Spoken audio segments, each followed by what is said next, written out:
అంటున్నారు. ఉమ్.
escape unscathed? I did. I saw a lot of it. For example, I worked on a children's TV show on a major network. One of the writers, after we wrapped on the show, after the show was canceled, it was inappropriate relationships between an adult and minors because Hollywood goes ahead and it blurs the lines between what is appropriate between adults and children because you're working with adults constantly. Right. My entire life. Those lines get really blurred. So if a writer on a TV show that you worked on invites you and one of your co-stars out to lunch to talk about another TV show that he's working on, your parents go, oh, okay, yeah, well, you've worked with him for 2 years at this point. Let's take you to lunch. And then you're sitting here with this girl who's a year older than you and he starts talking about the lesbian fantasies that he has about you and your friend.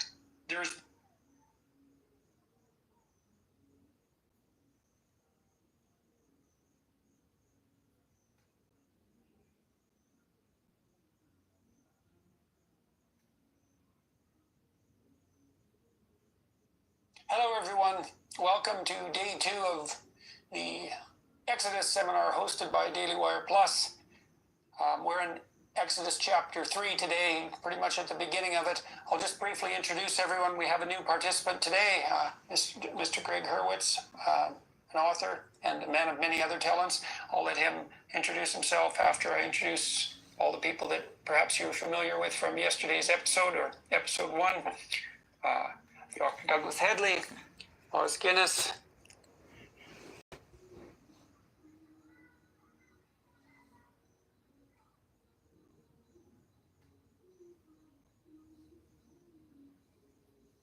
Dr. James Orr, Greg Hurwitz, Dennis Prager, Dr. Stephen Blackwood, Jonathan Paggio.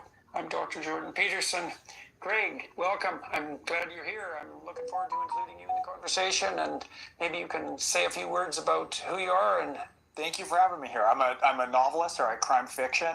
I'm a screenwriter also. I write comic books as well, and I'm very interested in narrative and how narrative moves through culture, and particularly archetypes, and studied a good deal of Jung as well. And so I've had the opportunity to cross with several of you in the past, and I'm very happy to be engaging with you now, for those of you who I haven't yet. So thanks for having me here. Yeah, well, Greg's a great storyteller, and we've talked a lot about literature in the past. He was a student of mine way back when at Harvard, one of the brightest students I had there, and we've had a very productive post-Harvard friendship over multiple decades, and so I'm very happy that Greg's here. We're on Exodus chapter 3. We just cracked it yesterday, and I think I'll start right from the top. And Dr. Blackwood had some comments about a part of the chapter 3:3 that we brushed over lately or yesterday, but deserves some more in-depth consideration.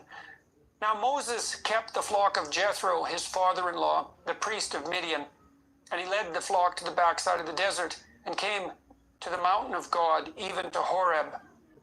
And the angel of the Lord appeared to him in a flame of fire out of the midst of a bush. Now that's an interesting passage, and Dr. Blackwood will elaborate on this. The word phenomenon is etymologically derived from the Greek word phanesthai, and that means to shine forth.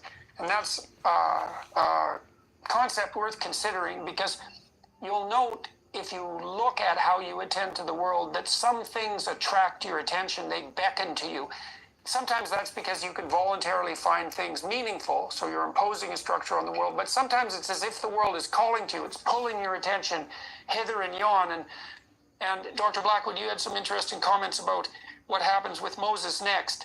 And Moses looked, and behold, the bush burned with fire, and the bush was not consumed. And Moses said, I will now turn aside, so he deviates from his pathway, and see this great sight, why the bush is not burned.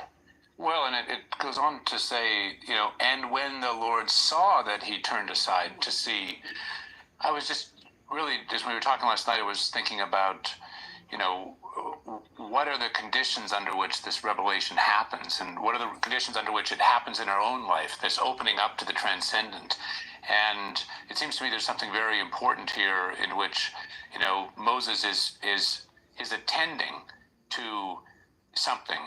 And it's like Aristotle says, philosophy begins in wonder. Mm-hmm. There's this very beautiful moment in which Moses turns aside from where he is to go and attend, and that it's only because he's open to the possibility of turning aside that he sees the burning bush, and the revelation that is in that is able to unfold in his life. So he's engaged in some sense in an instrumental activity, right? He's about his own business, but he's open enough to what isn't within his framework of reference, let's say, to note when something is significant that calls to him, and then humble enough to pay attention to it, and that's where he encounters God, right? And that's definitely worth considering. And so, in that vein, just for a moment, I've always wondered, and I have no answer to this, if I were a shepherd, I would see burning bushes regularly.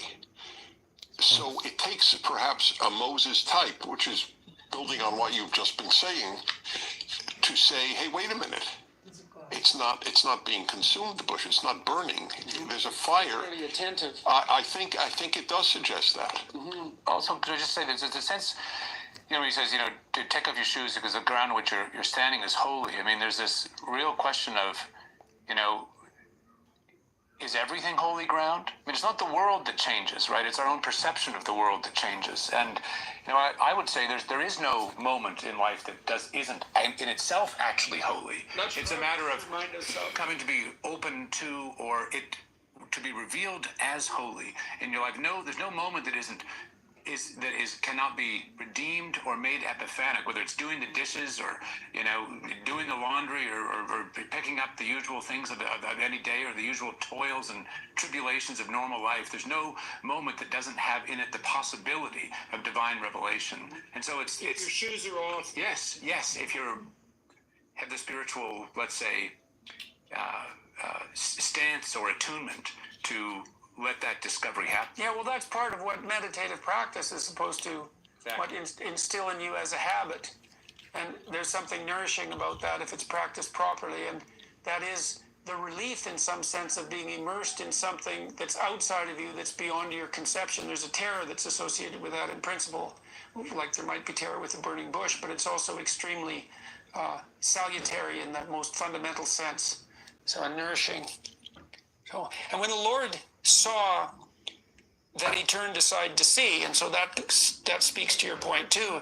The Lord responds, the thing that's put in the highest place responds to Moses' response to the call, right? And when the Lord saw that he turned aside to see, God called unto him out of the midst of the bush, Moses. And Moses said, here am I.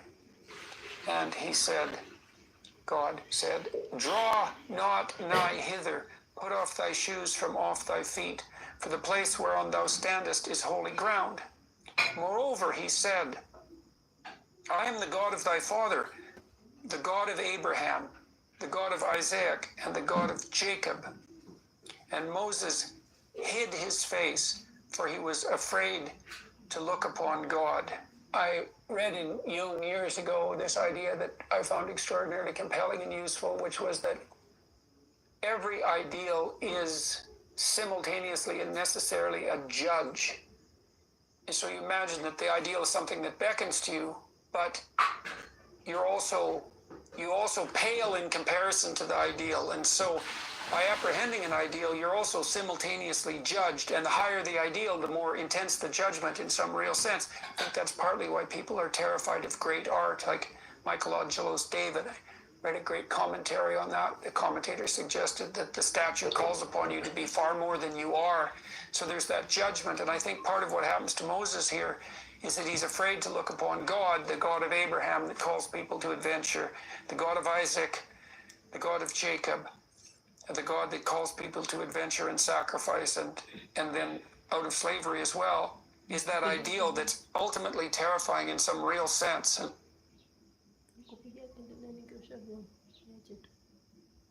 so Moses hides his face, for he was afraid to look upon God. Their negotiation is interesting to me, because God sort of comes forth here and lists his bona fides, right?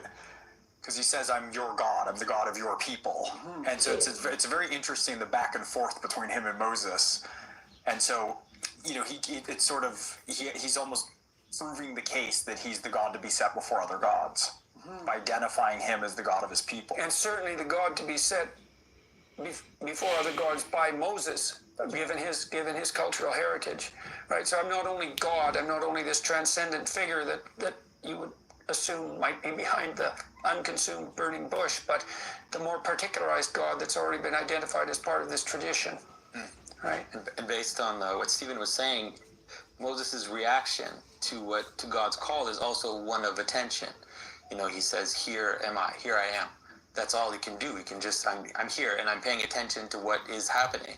And this phrase is so important that it's repeated in other places in the Bible. You see it in the story of Samuel, for example, who has that same reaction. He hears the call and all he can say is, "I am here and I am attending now." And so it's interesting to see that this idea of attention continues on in the story. Well, as well. it's this idea of attention is extremely important because it's easy to think of attention